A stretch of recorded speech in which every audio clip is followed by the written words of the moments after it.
आप भी चाहते हैं MS मां शारदा म्यूजिक का गाना सबसे पहले आप तक पहुंचे तो सब्सक्राइब का लाल बटन को दबाएं और बेल आइकन को दबाना ना भूलें।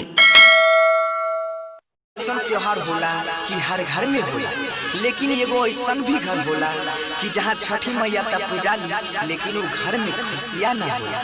ताई भजन के माध्यम से सुनी जाए।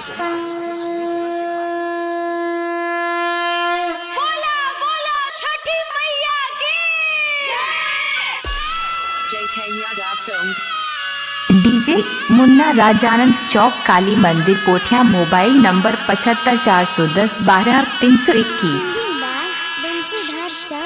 साले साले पूजा के लिया साजा के सपना वाहे रोवे छै नयना। साले साले पूजा के लिया साजा के सपना वाहे रोवे छै नयना वाला लनवा बिना लालनमा बिना सोना लागै छै अननमा। लालनमा बिना सोना लागै छै अननमा। हे मोरी मैया हे छठी मैया हमारा न चाहिए न धनमा। हे छठी मैया हमारा न चाहिए न धनमा। लालनमा बिना सोना लागै छै अननमा। लालनमा बिना सोना लागै छै अननमा। DJ Vikas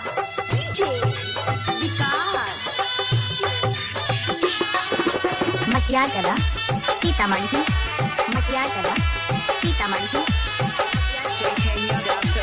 singing by Bansidhar Chaudhary. बेटिया बछिनिया फेरी दाना गदिया भेलै कबहन कसूर हे। मन सब पुराइदा हमर हे छठी मैया सुपवा चढ़ई बाजरू त कहिया मैया पुरतै मोरा या मनमा।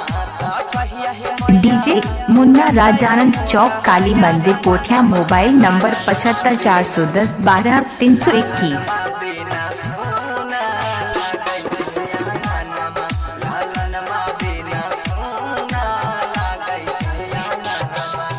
डीजे विकास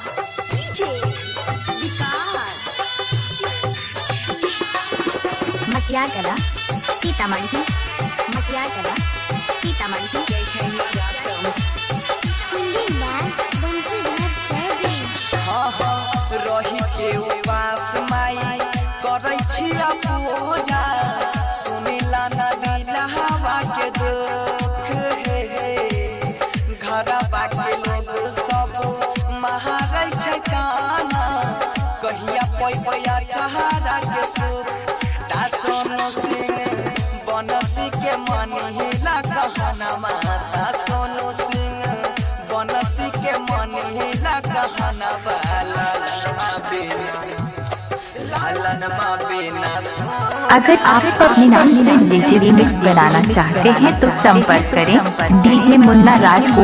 मोबाइल नंबर है 7541012321। रिकॉर्डिंग स्टूडियो मानसी कन्या।